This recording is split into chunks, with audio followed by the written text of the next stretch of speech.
So today we are going to talk about the author's purpose. So, who knows what an author is? Yes. Someone who writes a story for people to read, or they can write different things. Exactly. So, the purpose of an author is to write things for you guys to read and enjoy. But why do we write? What reasons do we write things for? So, yes. What's a reason that we write? So then we could read. Okay, so why are we reading? For entertainment, Oh! to learn how to understand the subject that we have to learn. You said entertain. What was the other one? To understand a subject. Understand.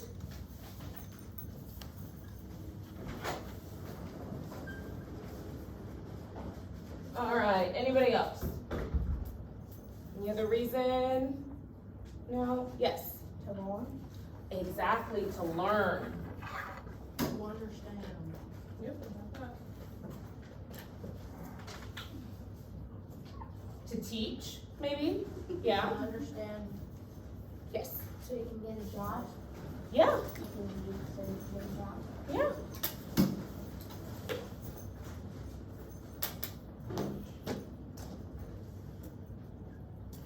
Yeah, those are all really good reasons. So the last reason I will add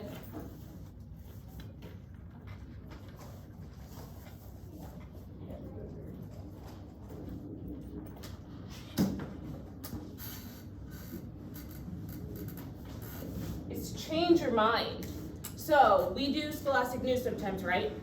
And at the end of the Scholastic News, it asks like what your opinion is.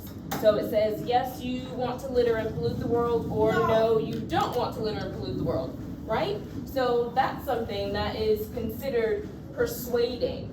So persuading a reader is to try to convince them about an opinion that you want to share, right? So if I was trying to convince you of something, what sorts of writing would I do? Yes?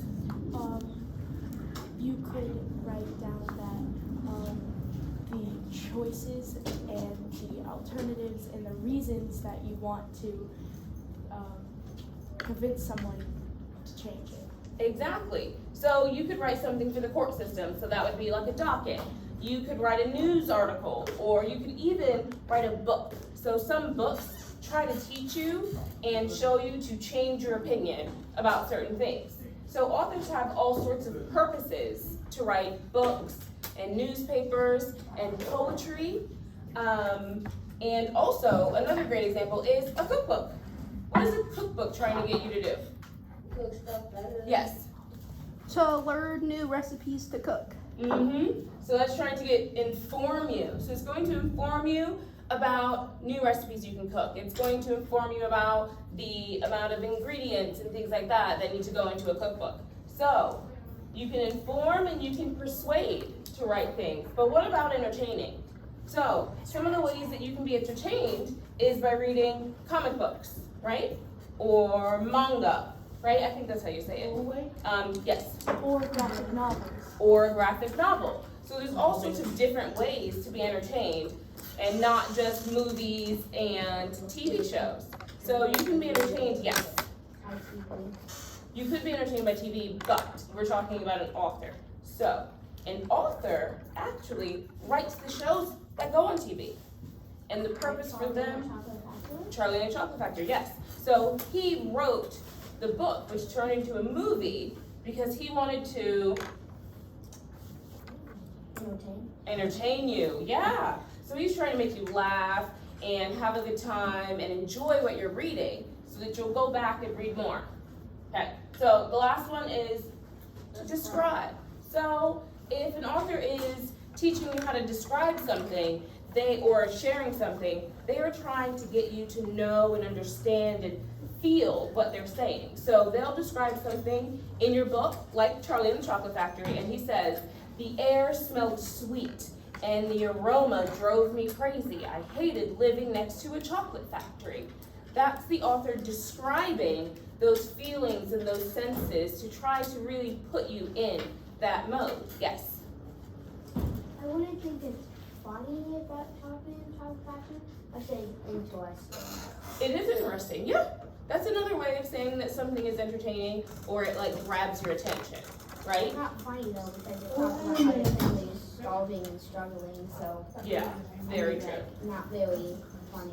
Yeah.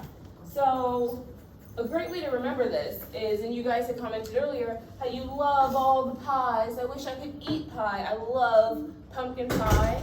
I make 3 pumpkin pies every Thanksgiving. And the best way to remember the author's purpose is to get pied in the face. Because you've been persuaded, informed, entertained, and everyone describes it to you. Yes. Is it pumpkin pie? For mine, it is pumpkin pie. Because I love pumpkin pie. I like pumpkin pie. Actually, make 3 pumpkin pies every single. Thanksgiving? Yes, I do. I make 3 pumpkin pies every single They're Thanksgiving. just so good. You gotta make So, so many. what we're gonna do is I'm gonna hand out your literary packet, and so there are about 8 different terms that I would like for you guys to write down. I won't. And we are going to go over the ones that we did on the board.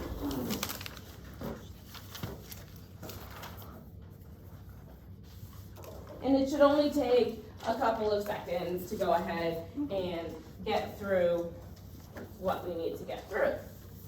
So, let me erase this and we will go through all of the terms that we need to go through. So, there's term number 1, term number 2, term number 3, and term number 4. That would be the end of my opening, introduction, and hook to get the kids to engage in the group and get an understanding of what the rest of the lesson is going to be about. So, once you guys have your literary terms packet completely filled out, you're going to go ahead and fold it in half, and you're going to place it in your ELA notebook, and we will reference this later on in the unit for you, okay?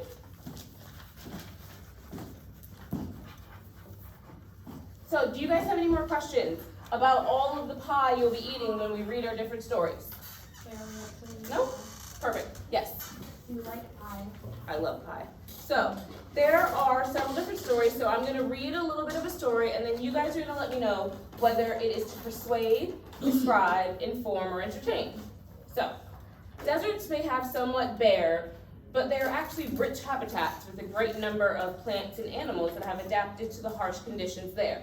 So, is this going to be persuading you about the desert, informing you about the desert, or describing to you about the desert? Yes. Can you repeat that again? I can. Thank you. So, deserts may seem somewhat bare, but they are actually rich habitats with a great number of plants and animals that have adapted to the harsh conditions. Deserts can be found on every continent. Is that good? Not all. Alrighty. So, what's the purpose of this one? Yes. The information of what it's telling you. Very good. It's informing you about deserts and what they encompass and where they can be located. Yes. The pie with the beef. Yes. It is also a descriptive text. And so it's telling you and describing things about the desert. All right, so what about this one? Almost everyone enjoys watching television occasionally.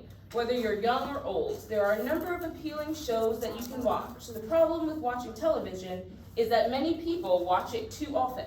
So I know all of you guys watch TV too often, which is bad for a number of reasons. It could be for your vision. It could be for your mental cognition. It could be for all sorts of things like missing out on physical activity. Yes.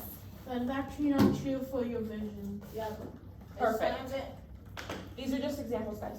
It's scientifically It's not real. proven that So, it doesn't. what do you hurt think this one is about? So it's telling you about the fact that some people watch too much TV, some people don't. It could be bad for you. It could not be bad for you. Yes. Information. It could be information. What else could it be? Persuading. Persuading. Yes, exactly. So it's trying to convince you to not watch TV. And the last one is, the mice who lived in the woods were afraid of weasels who hunted them for food. So the mice held a meeting where it was decided to declare war on their enemies, the weasels. Friend said one mouse, we need to choose a commander to lead us if we want to have any success. So what would this story be? Would this story be To inform you, to entertain you, or to describe to you about mice? Yes. To entertain you, exactly. So all stories are different, and when you read different passages, you want to be kind of conscious of what the author is trying to tell you about what they're writing. So later on this afternoon, what we're going to do is we're going to do an activity. We're going to pair into groups, and we're going to go over 3 different parts of literature. And then we're going to decide which parts are persuasive, informative, entertaining, or descriptive. Thank you.